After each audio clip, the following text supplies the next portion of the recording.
নমস্কার। এই গরমে আসো কিরাম? এই যে চলে আসলাম আজকে, দেখো কি থানকুনি তুলতে চলে আসলাম।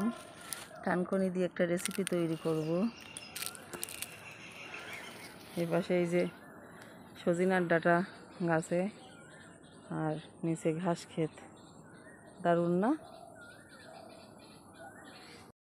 এই যে এগুলো তুলে নিয়ে আসলাম, এবার বেছে নেব। বেছে নিয়ে তারপরে রেসিপিটা শেয়ার করব। বাছা হয়ে গেছে। এই যে অল্প একটু রসুন, একটু পেঁয়াজ, জিরে, সরিষা, আর নিয়ে নিলাম কয়টা কাঁচা ঝাল, 4টে কাঁচা ঝাল নিয়েছি। নিয়ে এবার এগুলো শিলনোড়ায় বেটে নেব। যদি তোমরা মনে করো যে ব্লেন্ডারে দিতে পারো, আমি শিলনোড়ায় বেটে নিচ্ছি। ভালো করে হাতে বেটে শিলনোড়ায় বেটে নিলে সেই জিনিস তো আমার মনে হয় সেরকম স্বাদ হয়। শুধু শুধু কি আর সেই স্বাদ বলি? তারপর আসছে মাছ মাংস থুয়ে আজকে দেখে নিই এই খাতে ইচ্ছে করবে, এত কায়দা করে রেঁধে দেবো। আর খাবা আর কবা আবার কবে রেঁধে দিবা।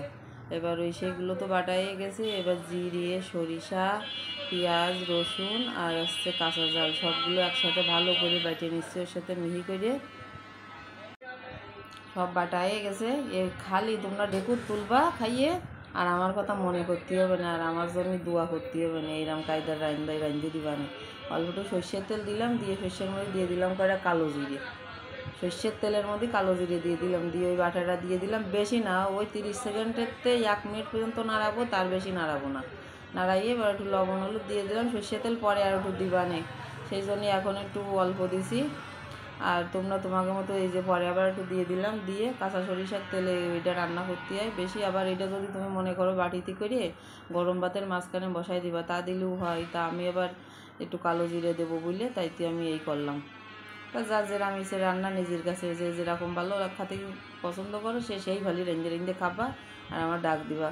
আমি খাইয়ে আসবো, খাইয়ে এসে তোমাকে ভাইরাল করে দেবো। রান্না শেষ, উঠোই নিচ্ছি। ওই কটা বাটি এইটুকু হয়েছে, তাই একেবারে কম বাটিয়ে না তোমরা, তাহলে কিন্তু যা হবে না তো দাঁতের ফাঁক দিয়ে বেরিয়ে যাবে, মানে গাল পর্যন্ত আর পেট পর্যন্ত পৌঁছবেন না। এবার শেষেও আর একটু সর্ষের তেল দিলাম। ভর্তা বানাতে গেলি না, যত কাঁচা সর্ষের তেল দিবা তত বেশি স্বাদ হয় সেই জিনিসের। এবার আমি তো গরম ভাত নিয়ে এবার বসে পড়লাম, বসে মাখা শুরু করলাম। আর ভালো মন্দ সবসময় খালি তো হয় না, ভালোর সাথে মন্দরও দরকার আছে। আর এটা খুবই স্বাস্থ্যসম্মত, এতে আয়রন আছে প্রচুর পরিমাণে, চুল ভালো রাখে, পেট ভালো রাখে। থানকুনি তো সবাই জানে থানকুনির উপকারিতার কথা, তাই সবাইরে বলবো মাঝে মাঝে ভালোর সাথে মন্দটাও একটু খাওয়ার দরকার আছে। আর মন্দটা যদি এরকম সুন্দর করে রান্না করা হয় তাহলে তো কোনো কথাই নেই। খাইয়ে তো দেখলাম একদম সেই স্বাদ, এক গাল দিয়েছি তা মনে হচ্ছে আর কতক্ষণে আর এক গাল গালের মধ্যে দেবো।